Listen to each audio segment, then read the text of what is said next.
તમે એવા હિસાબ રાખો છો કે અમે માતાજીની માનતાને બાધા રાખી છે. તમે એવા હિસાબ રાખ્યા કે અમે આટલી ભક્તિ કરીએ છીએ તોય દુખી છીએ. તમે એવા હિસાબ ના રાખ્યા કે આપણા પૂર્વજો કઈ ખોટું કરીને ગયા માતાજીનું એટલે આપણે દુખી થયા. એવા હિસાબ કોઈ રાખ્યા? તમારા પૂર્વજો 100 વીઘા જમીન મૂકીને ગયા.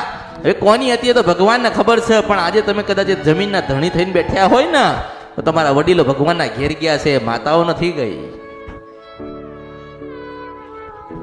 જે ભોગવ એ દીવો માગ. આજે તમે કદાચ મિલકત સંપત્તિ કે ઘર તમે તમારા પૂર્વજના લીધા હોય તો સાથે એક માતાજી આવશે, યાદ રાખજો. તિરસ્કાર ના કરતા, પ્રેમથી અપનાવજો. માતાજી દેખાતી નથી એટલે માતાજી પાસે તમે લડી શકશો? માતાજીને નડવું છે તો ગમે ત્યારે નડશે ને ગમે તે રૂપમાં નડશે. તમારથી કશું થશે?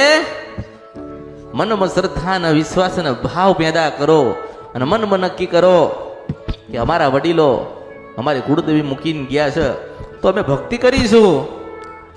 અમારી દેવને, અમારી માં, અમારી કુળદેવીને લાગશે તો અમને જીવાડ છે. અમને કુળદેવીને લાગશે કે મારી નાખવા છે તો મારી નાખશે. જેને જેને કુળદેવીને સાચા હૃદયથી ભક્તિ કરીને એને કોઈ દાડો નિરાશા ને કોઈ દાડો દુઃખ પડ્યું નથી. હું મેળવીશું. મંત્ર ક્યાં તમે ગોતશો? કોણ તમને બતાવશે? સાધના કેવી રીતે કરવી કોણ શીખવાડશે? એટલે તો મેં કીધું કે રાત્રે 12 વાગે ને એટલે તમારી કુળદેવીનો દીવો કરજો, 2 અગરબત્તી કરજો, 5 ફૂલ અર્પણ કરજો, પલાઠી વાળીને બેસજો, આરતી કરજો અને આંખ બંધ કરીને તમારી માં, તમારી કુળદેવીનું ભજન કરજો. એક દાડો તમે બેઠ્યા છો ને તમારી માં તમને દર્શન દેશે. મેરડી એવા આશીર્વાદ આપું છું. કોઈ દુઃખની મટાડ, કોઈ દુઃખની મટાડ.